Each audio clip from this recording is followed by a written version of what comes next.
NCP নতুন দাবির মুখে আসন্ন জাতীয় নির্বাচন করতে যাচ্ছে সংকটের মুখে এবং সেনাপ্রধান থেকে শুরু করে সরকার পর্যন্ত বিপদের মধ্যে চলে গিয়েছেন। কারণ এনসিপির দাবি এবং দাবি আদায়ের পরিস্থিতি আমরা দুটোই জানি। যেমন এনসিপি দাবি করেছে আওয়ামী লীগ নিষিদ্ধ হয়ে যাবে, আওয়ামী লীগ নিষিদ্ধ হয়ে গেছে। এনসিপি যা দাবি করছে এখন পর্যন্ত সরকার তা ফেলে দিয়ে কোনো কিছুই করতে পারে না এবং তাদের সকল দাবি মেনে নিতে সরকার কোনো না কোনোভাবে বাধ্য হয়েছে।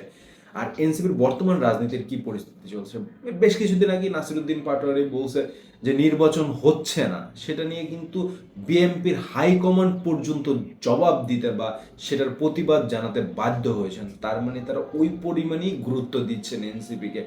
তাই তাদের নতুন যে দাবিটা, নির্বাচন হওয়ার আগে মানে জাতীয় নির্বাচন হওয়ার আগে গণপরিষদ নির্বাচন হতে হবে, এছাড়া জাতীয় নির্বাচন হতে পারবে না। এটা হলো গিয়ে বর্তমান এনসিপির নতুন দাবি এবং গণপরিষদ নির্বাচন করতে গেলে জাতীয় নির্বাচন অবশ্যই পেছাতে হবে।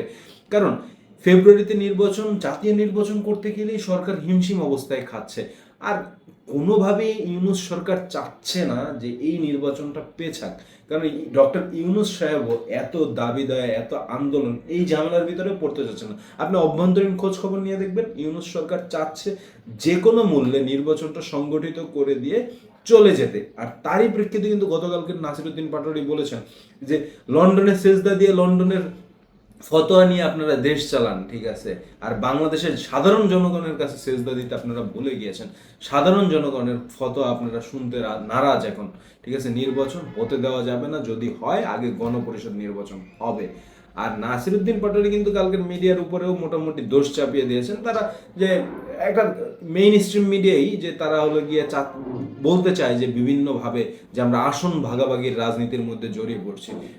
এনসিপি কখনোই আসন ভাগাভাগির রাজনীতিতে জড়ায় নেই, এটাও নাসিরুদ্দিন পাটোয়ারি ক্লিয়ার করেছেন। এবং সেনাপ্রধান কিভাবে বিপদে, সেনাপ্রধানও চাচ্ছেন যে তার সময়সীমা শেষ হওয়ার আগে বাংলাদেশের নির্বাচন দিয়ে একটা সেফ এক্সিট নিতে।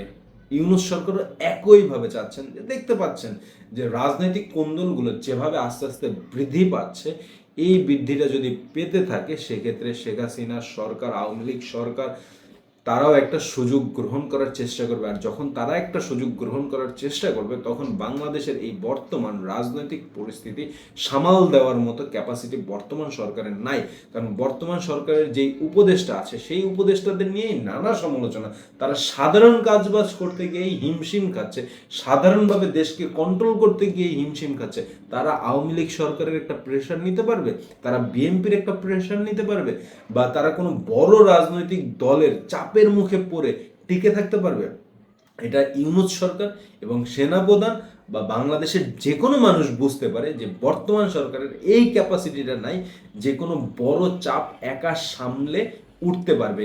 কারণ তারা চেষ্টা করেছে, বর্তমান সরকার চেষ্টা করেছে কিন্তু বিএনপিকে প্রতিদ্বন্দ্বী বানানোর। বিএনপির সাথে কিন্তু তাদের মাঝখানে একটা খুব খারাপ সম্পর্ক ছিল।